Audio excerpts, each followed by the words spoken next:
আপোনাক সকলোকে মই জনাব বিচাৰিছোঁ যে আমাৰ আজি যেহেতু ইলেকশ্যন কমিশনে আজি 3টা বজাত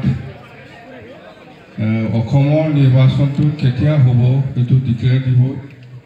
ইয়াৰ পিছত আকৌ আমাৰ কিছুমান হয়তো আইন কানুনবিলাক নিয়ম নীতিটো আহিব, সেইটো চাই পেলাই আমি আমাৰ দলৰ কৰ্মকৰ্তাসকলক কাম কৰিবৰ কাৰণে মই অনুৰোধ জনাইছোঁ। যেহেতু ষ্টেট কমিটি একটা বনাবই লাগিব, সমষ্টি ৱাইজত সেইটো আমি বনাম। ইয়াৰ বাদেও হয়তো কিছু গাইডলাইন আৰু আহিব পাৰে, সেইটো আমি গাইডলাইনটো চাই পেলাই ফ'ল' আপ কৰিম।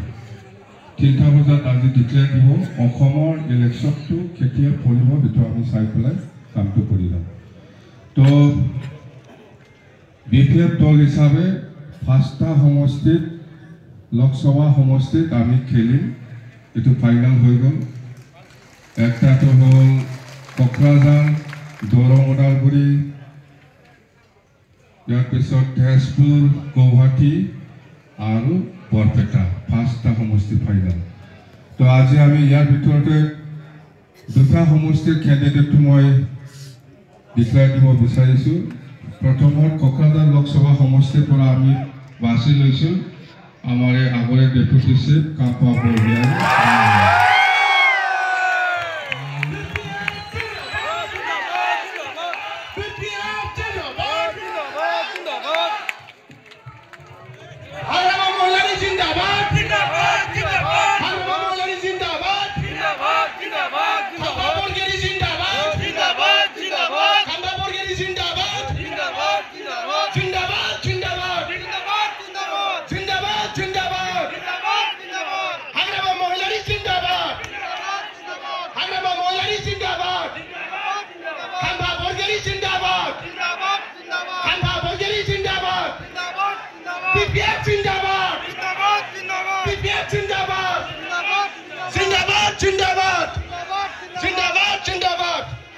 Zindabad, Zindabad, BPF Zindabad, BPF Zindabad, BPF long live, BPF long live.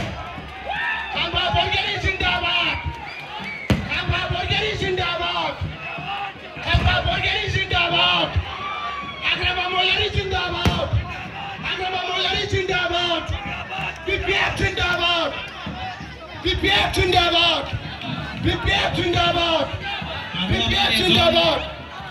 প্ৰাৰ্থী ঘোষণা কৰিবলৈ বাকী আছে। আমাৰ দৰং ওদালগুৰিৰ প্ৰাৰ্থী আমাৰ ছাৰে ঘোষণা কৰিবলৈ হাতত লৈছে। আপোনালোকে খন্তেক সময় শান্ত থাকি শুনক কথাবিলাক।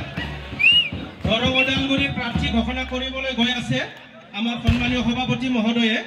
আপোনালোকে খন্তেক আমাৰ দৰং ওদালগুৰিৰ প্ৰাৰ্থীটোৰ নামটো শুনক।